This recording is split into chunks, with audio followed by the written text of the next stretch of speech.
Di tengah kota yang penuh tantangan, ada sekelompok anak muda yang memilih untuk bergerak. Ini cerita mereka. Halo semuanya, sebelumnya perkenalkan nama saya Raka Gutra Audrey, perwakilan dari tim Green Generation Jakarta, selaku juga Ketua Umum Green Generation Jakarta periode 2026-2027. Salam kenal semuanya. Berdiri sejak 2019, dan Generation Jakarta telah melewati banyak hal, termasuk 3 tahun terdiam karena pandemi. Awal terbentuknya Green Generation di Jakarta itu kayak gimana sih, Kak? Oke. Jadi berdasarkan histori Green Generation Jakarta sendiri, biasanya kita sebutnya GGJ ya. GGJ itu tuh baru dibentuk dari tahun 2019, inisiasi dari Pemuda Jakarta. Dan sebenarnya di balik itu ada juga inisiasi dari pendiri Green Generation Indonesia di skala nasional bernama Kazidan. Namun setelah itu sempat ada kendala karena karantina ya COVID-19, jadi sempat nonaktif dan hanya bisa melakukan kampanye online. Baru kembali aktif lagi tahun 2023 hingga sekarang. Saya sendiri memang dari kelas 10 emang punya concern di bidang lingkungan karena saya sendiri tinggal di daerah rumah yang mungkin lingkungannya kurang baik atau bisa dianggap kurang layak. Disitulah saya ngerasa bahwa lingkungan itu sangat berpengaruh untuk uh, kehidupan dari seorang manusia. Untuk Green Generation Jakarta itu sebenarnya secara general kami memang fokusnya ke dalam isu lingkungan, tapi untuk Jakarta kami sadar bahwa banyak sekali masalah lingkungan yang terjadi di Jakarta, baik itu dari sampah plastik seperti sampah domestik, lalu juga banjir, polusi udara, dan banyak lainnya. Cuman sesuai dari kapasitas yang bisa kami berikan, kami akhirnya memutuskan untuk berfokus lebih ke arah sampah, terutama sampah plastik dan juga sampah organik. Karena polusi udara itu kan nggak hanya dari transportasi ya, bisa juga dari gas-gas sampah-sampah makanan yang mungkin tidak terkelola, yang akhirnya terbawa ke udara juga, yang bikin polusi udara juga. Banjir itu kan juga sebenarnya secara simpel dari sampah juga ya, tumpukan sampah yang menyumbat saluran air. Um, Kualitas air di Jakarta juga sebenarnya dipengaruhi oleh sampah plastik. Jadi kami memutuskan untuk fokus di sampah plastik uh, ataupun bisa dibilang sampah general aja sih, sampah rumah tangga, sampah domestik seperti itu. Jadi GG Beraksi itu bisa dibilang program kerja tahunan kita. Kebetulan di tahun ini kita bikin 3 lokasi. Pertama ada di daerah Sudirman, daerah Tebet, sama daerah Blok M. Dan alhamdulillahnya tahun ini Jakarta itu menjadi provinsi yang menyumbang pemilihan sampah terbanyak tahun ini di sekitar 500 kilogram. Tapi itu berarti semua GG-GG nggak cuma di Jakarta itu juga ikut berpartisipasi untuk ngumpulin sampah terbanyak ini. Betul, jadi di beberapa daerah, misalnya di Green Generation Surabaya, Bali, dan banyak daerah lain juga ikut berpartisipasi untuk GG Beraksi. Jadi konteksnya ngajak-ngajak teman-teman nih, sebaya ataupun mungkin mahasiswa atau pekerja untuk fokus langsung terjun ke lapangan, milah-milah sampah hasil dari masyarakatnya sendiri. Menarik sih. Ada pride-nya gitu ya? Iya, bener banget karena ngerasa senang aja sih. Maksudnya sampahnya yang awalnya ngerasa kadang daerah Jakarta tuh kotor jadi bersih lagi. Tuh. Tapi ada point of interest sih kan ngelihat lingkungan konsernya terus banyak dari Green Generation tuh kan banyak anak muda gitu ya. Jadi kalau misalnya ada yang nyenggol-nyenggol ego kayak Pride itu menarik sih. Jadi ya betul banget.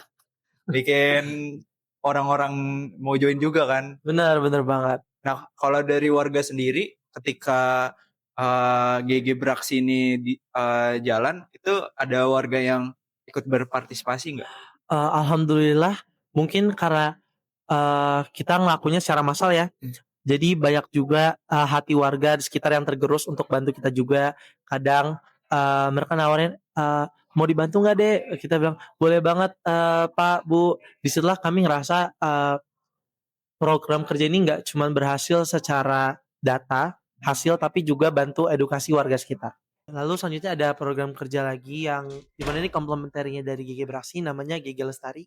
Jadi basically GG Lestari ini tuh sejujurnya Lestari kita itu fokusnya ke penanaman bibit pohon muda di beberapa daerah dan kemarin tuh kita ngelaksanainnya itu ada di Tebet, bersama juga bareng-bareng teman-teman sebaya gitu, kurang lebih kayak gitu. Nah kebetulan kalau di tahun kemarin, JGH itu, eee, udah agak upgrade. Kalau tahun sebelumnya itu kita judulnya masih JNGH, jadi Jambore Nasional Generasi Hijau dan kita rebranding jadi JGH kenapa? Karena kita sudah masukin ruang lingkup internasional. Jadi nggak cuma di nasional, kita juga mengajak, organisasi lingkungan di luar negeri. Aku ingat beberapa dari Eropa juga, itu ada seperti kayak kampanye juga di JGH. Terus, habis itu kita juga ada yang langsung ke turun lapangan, sama pelatihan untuk, generasi muda sih tentang terkait isu, lingkungan juga. Cukup masif juga ya, Iya, lumayan masif sih. sampai ke tingkat internasional loh. Iya, Keren loh alhamdulillah. pemuda-pemuda kita. Jadi sebelum kita mulai merancang GG Brax ini, kita akan bawa semua detail acara itu ke Green Generation Indonesia dulu, di mana nanti akan ditindaklanjuti oleh presidennya dan, dibawa ke, Dinas Lingkungan Hidup. Terus kita juga akan koordinasi juga sama pemerintah sekitar.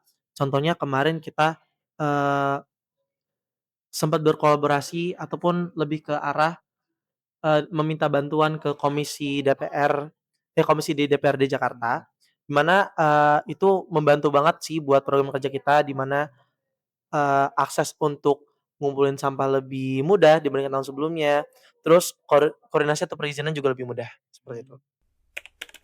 Sebenarnya untuk tantangan di Green Generation Jakarta tuh lebih ke sumber daya manusia dan juga pendanaan, eee, karena kami tuh lebih ke arah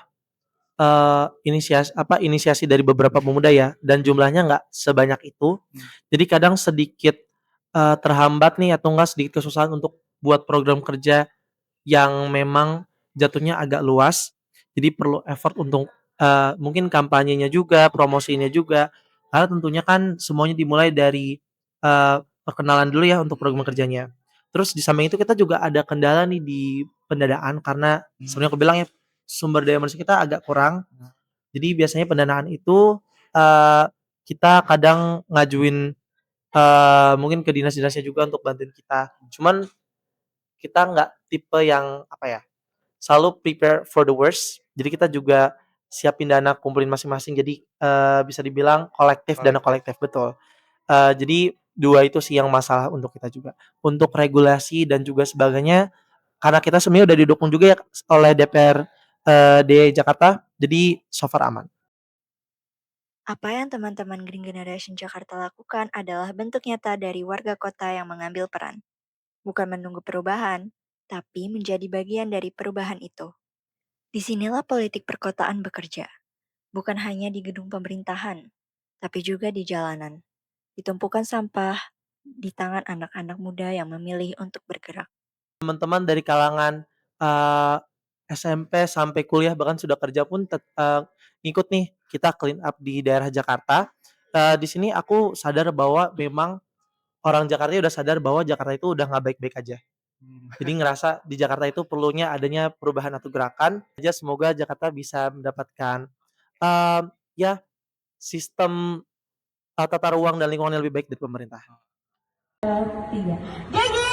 Jaya! GG!